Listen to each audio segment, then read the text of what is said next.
Bidadari chapter 159. Kau percaya? Sial, mau bilang apa? Sekarang dia disuruh turun. Ulahnya selalu ada-ada saja. Bukan hanya hati Aida yang ketar-ketir, tapi Reiko juga sama, makanya hatinya gemas. Jangan pernah lupakan kalau Radit sudah pernah mencari tahu tentang latar belakang Reiko. Dia pasti tahu siapa Brigita, termasuk bagaimana wajahnya. Radit tahu Aida bukan kekasih Reiko, makanya Reiko khawatir berlebihan. Dia sangat tidak suka dengan perselingkuhan, tapi aku memang tidak selingkuh dengan siapapun. Reiko tahu dia tidak bersalah. Dalam kasus ini, semuanya hanyalah kesalahpahaman, tapi bagaimana dia harus menjelaskan ini pada Radit? Iya, meski dia bersalah dengan kaki Aida. Mereka pasti berpikir kalau aku melakukan KDRT. Lelah hati Reiko, dia tidak tahu bagaimana harus merespon ini sekarang. Oh, ndak usah Nyonya. Saya memang maunya di sini kok.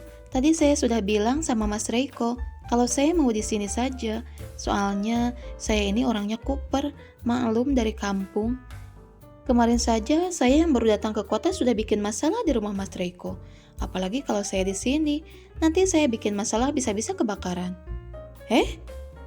Hei, bicara apa lagi dia? Tak mengerti Reiko apa maunya Aida. Tapi dia juga sulit untuk bicara karena sekarang... Soalnya kemarin aja saya hampir bikin kebakaran di tempatnya Mas Reiko. Soalnya saya ndak tahu gimana cara pakai barang-barang dapurnya. Jadi ini semua sampai luka dari tangan kaki dan juga ada bagian dapur yang sedikit kebakar. Untung saja Mas Reiko dengar teriakan saya dan ada apa yang itu namanya yang warna merah besar itu loh yang buat kebakaran. Aida sudah menimpali seperti ini. Makin deg-degan lah Reiko. Dia pikir sandiwara seperti ini bisakah dipercaya? Dia hanya membuatku semakin malu. Aduh, deg-degan hati Reiko. Makin berdenyut kepalanya karena tak yakin. Tapi apakah Nada dan Radit juga berpikir sama sepertinya? Ya ampun, Nada yang panik tentu saja langsung mendekat dan memegang tangan Aida. Pak Reiko, memangnya tidak diajarkan dulu bagaimana cara pakai alat dapur? Oh, itu bukan salahnya Mas Reiko, Nyonya. Tapi itu salah saya. Dapurnya kan keren gitu. Jadi saya main-main di sana. Dan kebenaran saya lagi bawa makanan. Opo yo, kayak kue ulang tahun dari dalam kulkas. Ya saya ndak tahu loh kalau itu bisa nyala. Jadi ya udah kepencet. Itu loh, kan pencetannya itu ndak ada pencetannya. Cuma ditempel gitu aja pakai jari. Ada api jadi saya teriak-teriak. Jatuh makanannya sampai kaki saya injek-injek beling. Maksud Aida, jadi kompor tidak lagi dipencet atau diputar, tapi sudah touchscreen. Karena memang semua barang-barang di dapur Reiko, semua serba touchscreen. Jadi dengan wajah polosnya itulah, dia senyum-senyum sendiri seakan-akan itu bukan sebuah masalah. Malu loh saya, kalau sampai ketahuan ibu saya hampir membakar rumahnya Mas Reiko. Mana saya dititipkan di sini itu sebenarnya supaya saya bisa kerja di Jakarta bantuin tunangannya Mas Reiko, Mbak Brigita. Saya malah bikin ulah. Padahal udah enak-enak saya bisa dapat kerjaan di Jakarta dan bisa ngebantu. Di kampung, apalagi bapak saya baru meninggal. Pandai dia membuat sandiwara dan lebih pandai daripada aku. Jelas Reiko bergumam begini. Karena, ya ampun, kamu ini lucu banget sih. Dan ada-ada aja. Aku jadi inget temenku, dia itu selalu saja bisa membuatku Namun, sebelum Nada bicara, seseorang yang ada di sisinya sudah keburu meresponnya. Apa Raditya? Aku hanya bilang temanku bisa membuatku tertawa. Teman yang mana kau maksud? Sinis Radit. Wajah wanita ini saja sudah membuat aku hampir engap. Dan sekarang dia membahas masalah temannya itu, bukan? Radit sebenarnya ingin marah. Tapi, Raditya, kau menantangku? Kau tahu teman yang mana yang aku maksud? Denada, masuklah ke dalam. Anak-anak pasti menangis kalau tidak ada dirimu di sana. Bukan karena aku takut, kalau kau nanti jatuh sakit lagi seperti dulu, siapa pula yang repot? Lagi pula, kemana sih dia pergi?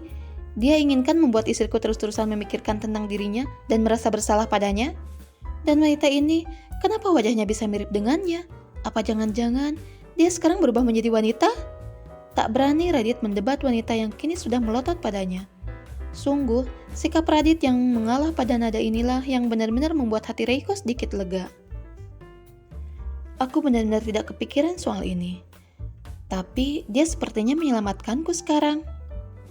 Iya, benar, pikiran Reiko karena sekarang sepertinya Nada sangat percaya sekali pada Aida. Kenapa kau masih melihatku begitu? Kau bilang tadi kau ingin mengajaknya masuk ke dalam, bukan? Mau ngeteh. Dan di sini semakin lama semakin dingin karena sudah sore. Untung saja ada gadis ini, kalau tidak habis kau Raditya. Kesal hati Nada, tapi sejurus kemudian... Ayo, biar aku membantumu. Kau bisa berpegangan denganku, kita masuk bareng yuk Aida.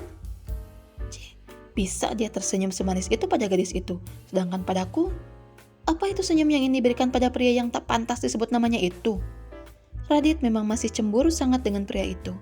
Pernikahan mereka padahal sudah 2 tahun lebih, tapi tetap saja rasa itu tidak bisa bohong dan masih mengganggunya. Tidak perlu Nyonya Prayoga, biar saya yang membantu Aida. Karena tadi juga saya yang membawanya, kata dokter, kakinya belum boleh dipakai jalan. Oh, Nada tentu saja menyingkir dari pintu dan membiarkan Reiko mendekat ke pintu itu. Pegangan denganku. Dan setelah mengantongi handphonenya, Reiko langsung menggendong Aida dengan ala beridal. Ayo ikuti aku. Dan saat itu juga, Nada memerintahkan dan diikuti oleh Reiko yang tadi sedikit menundukkan kepala di hadapan Radit, yang masih berdiri di dekat pintu mobil yang baru saja ditutup oleh Reiko. Habis aku. Tentu saja dengan Sandi yang ada di sampingnya mulai ketar-ketir melihat tatapan Radit. Begini kerjamu Sandi? Sudah diduga oleh Sandi kalau akan seperti ini jadinya. Apalagi pria itu sudah mulai melihatnya dengan tatapan sinis dan tentu saja seperti ibu-ibu kompleks yang baru melihat tetangganya lewat dan dia tidak menyukainya. Radit langsung berbisik-bisik. Maafkan saya Tuan, tapi saya memang tidak menemukan wanita itu dan... Mencari info seperti ini saja kau tidak bisa? Aku tidak yakin kalau wanita itu adalah sepupunya. Apa kau tidak lihat cincin yang ada di jarinya tadi saat dia memegang handphone?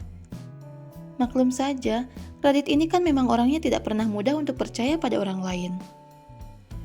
Selalu saja ada celah dia memperhatikan sesuatu dan mengomentari sesuatu yang tidak disukainya. Jadi Anda ingin saya melakukan investigasi untuk masalah ini, Tuan?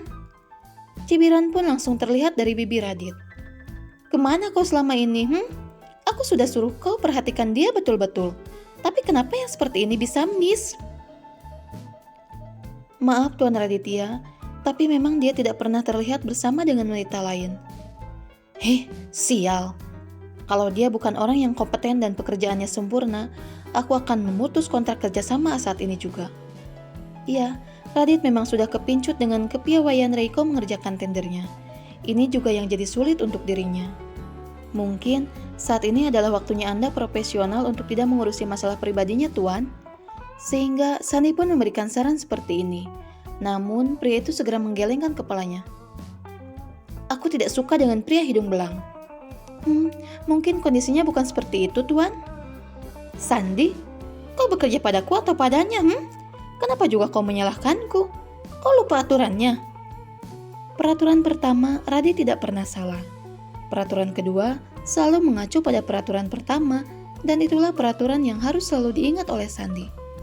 Maafkan saya, Tuan Raditya. Bisa apalagi Sandi selain meminta maaf. Tapi mungkin, saya sarankan Anda untuk tidak berpikir terlalu jauh, Tuan.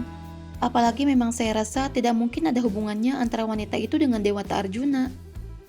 Hah? Kenapa dia selalu pandai saja menebak kemana arah emosiku?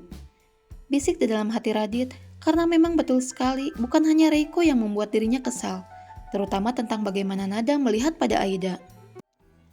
Diam-diam, Sandi juga selalu memperhatikan detail bagaimana sikap Nada dan Radit. Dan dia juga adalah orang yang cukup perasa, jadi tak heran Sandi bisa mengambil kesimpulan macam tadi. Aku tidak sama sekali memikirkan tentang itu. Aku hanya tidak suka bekerja dengan orang yang tidak bisa menjaga kepercayaan orang lain di dekatnya. Dia bisa menipu kapanpun. Kau mengerti, Sandi? Iya, bisa apa Sandi selain dia mengangguk dengan senyum di bibirnya?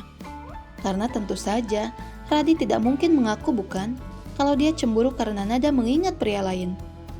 Dan di saat ini, sebetulnya Radit ingin melanjutkan bicaranya. Namun sayangnya dari arah pintu, "Raditya, mau berapa lama lagi kau berdiskusi dengan Sandi di sana?"